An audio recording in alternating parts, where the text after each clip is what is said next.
O dia começou com protestos em São Bernardo do Campo, no ABC Paulista. Centenas de metalúrgicos foram às ruas para resistir ao fechamento da fábrica Costal. O fechamento foi anunciado no fim de semana. 300 trabalhadores estão correndo o risco de perder seus empregos em plena pandemia. O Sindicato dos Metalúrgicos do ABC está mobilizando a categoria, autoridades da região e até a matriz da Costal na Alemanha para reverter a decisão da empresa e preservar os postos de trabalho. Governador e secretário de Saúde do Pará são alvos de operação da Polícia Federal hoje. Helder Barbalho e Alberto Beltrame são investigados pela compra superfaturada de respiradores que seriam usados em pacientes com Covid-19. Os equipamentos foram pagos, mas não foram entregues pelo fornecedor. Barbalho afirma que o dinheiro gasto nessa compra já foi ressarcido. E Beltrame, o secretário de Saúde, é também presidente do CONAS, que é o Conselho Nacional de Secretarias de Saúde.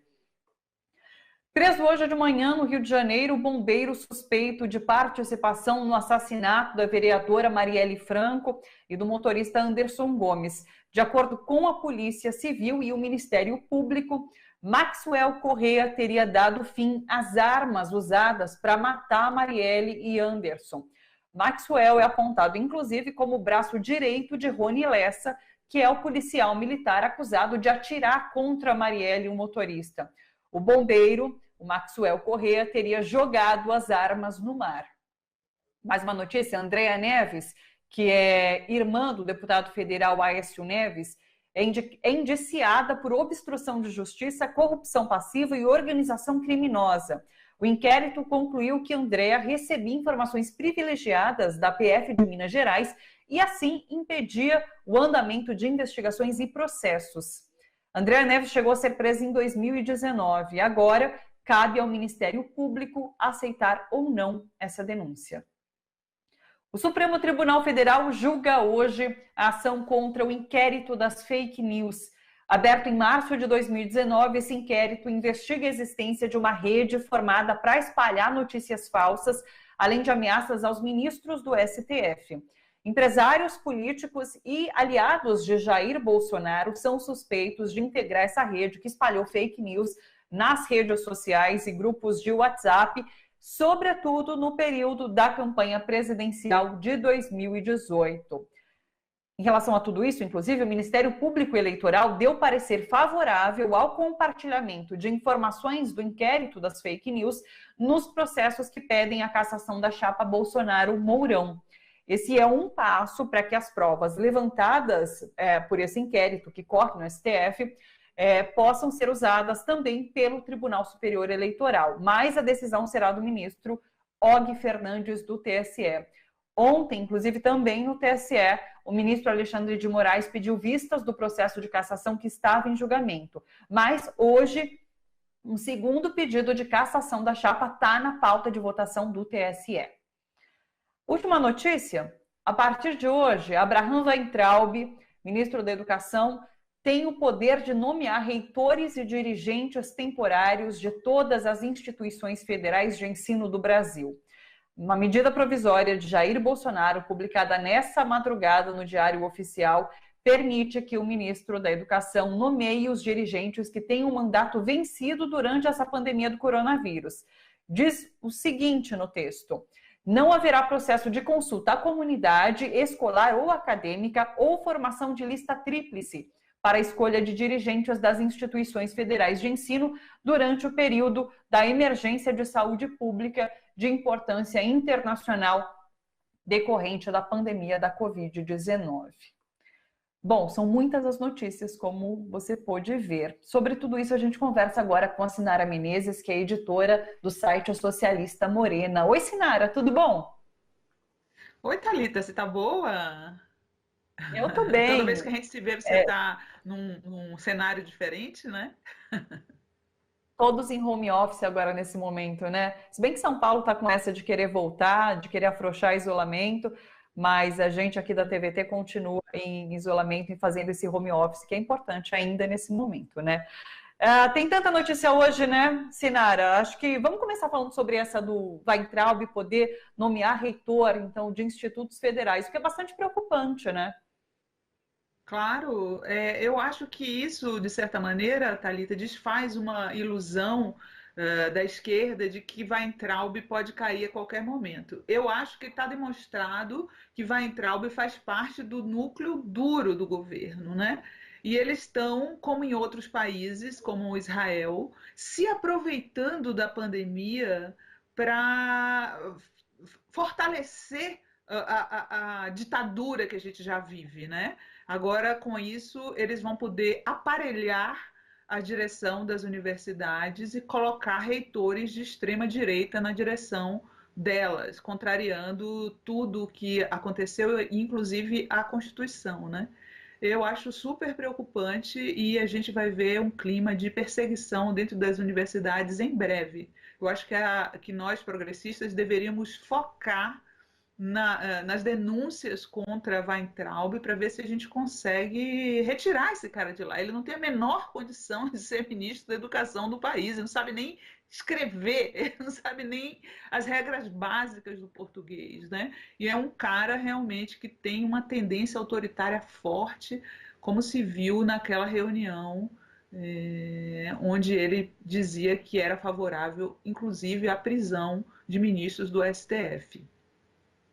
Tem muita gente já dizendo, inclusive, que essas pessoas que serão indicadas para a reitoria das universidades, dos institutos federais, serão interventores, né? Você citou ditadura, como na ditadura de fato, né? Porque são pessoas que serão Exato. colocadas lá com motivações ideológicas, com motivações de perseguir, de fato, quem está pensando diferente ali dentro.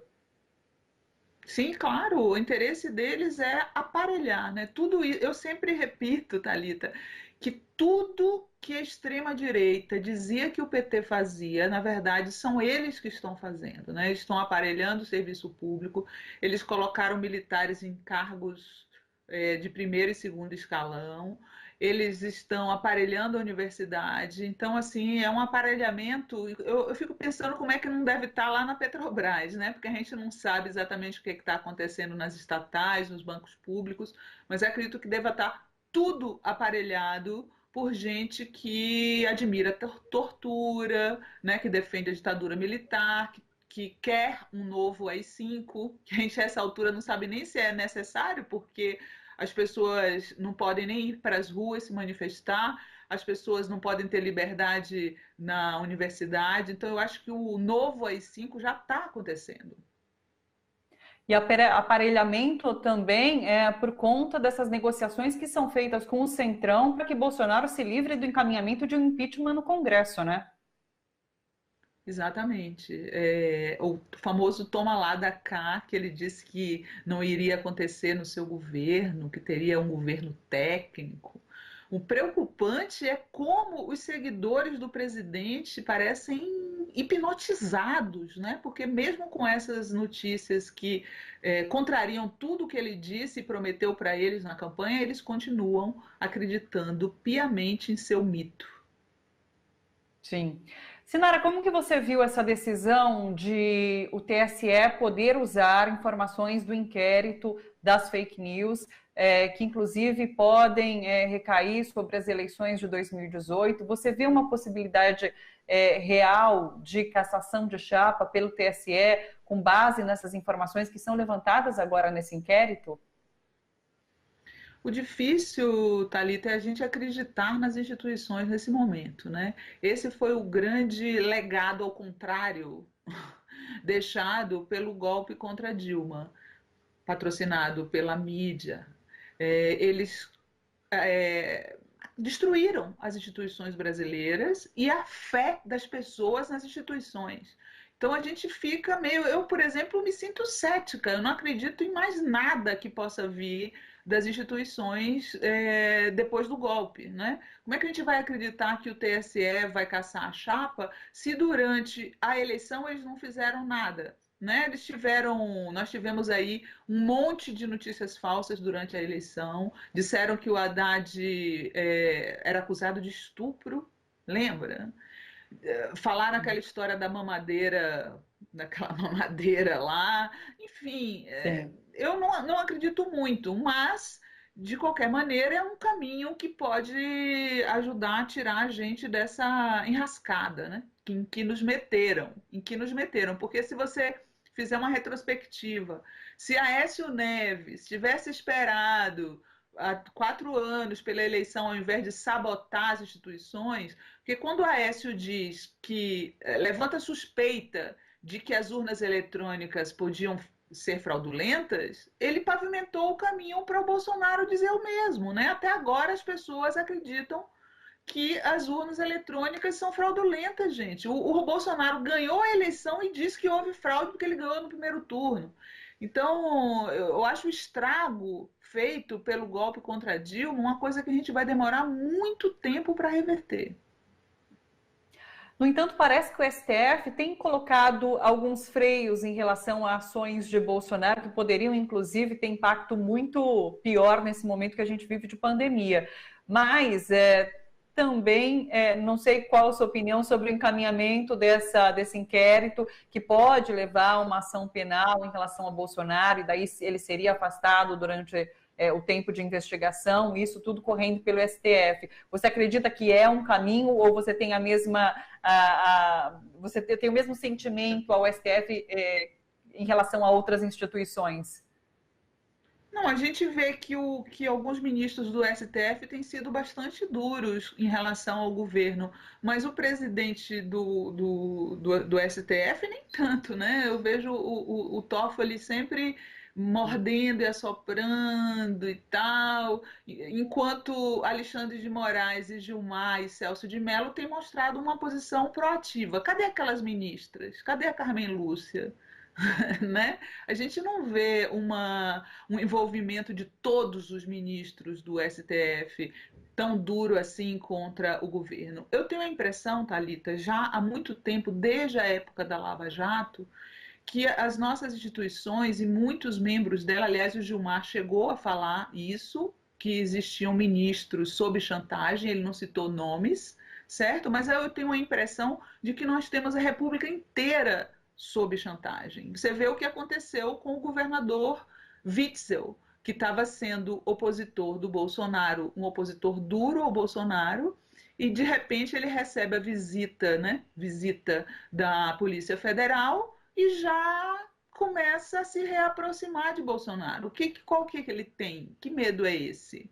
De onde é que vem esse medo? Então, assim, esse ambiente de chantagem que se criou com a Lava Jato deixou as pessoas muito medrosas, muito acovardadas. E, infelizmente, isso também acontece dentro do STF.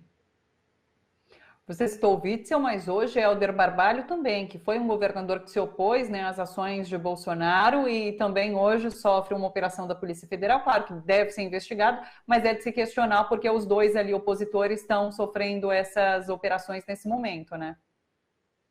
Pois é, eu fico assustada com isso, com o uso da Polícia Federal aparentemente para perseguir opositores, porque o governador Helder Barbalho, ele tem surpreendido positivamente, ele tem se mostrado um governador bastante sério no combate à pandemia, né? E é um governador de oposição. Tanto que eu vi hoje no Twitter que ele disse que ele agiu rapidamente, que o dinheiro foi devolvido aos cofres públicos e tal. Então, como se justifica que a residência dele tenha sido invadida, a não ser para intimidar, né?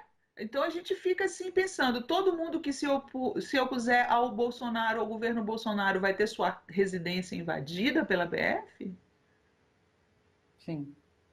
Sinara, só para finalizar, é de se estranhar também a lentidão do caso Marielle, do assassinato de Marielle Franco, do motorista Anderson Gomes. Então, parece que as novidades desse caso, elas são soltas a conta-gotas. Então, a gente viu hoje a prisão desse bombeiro.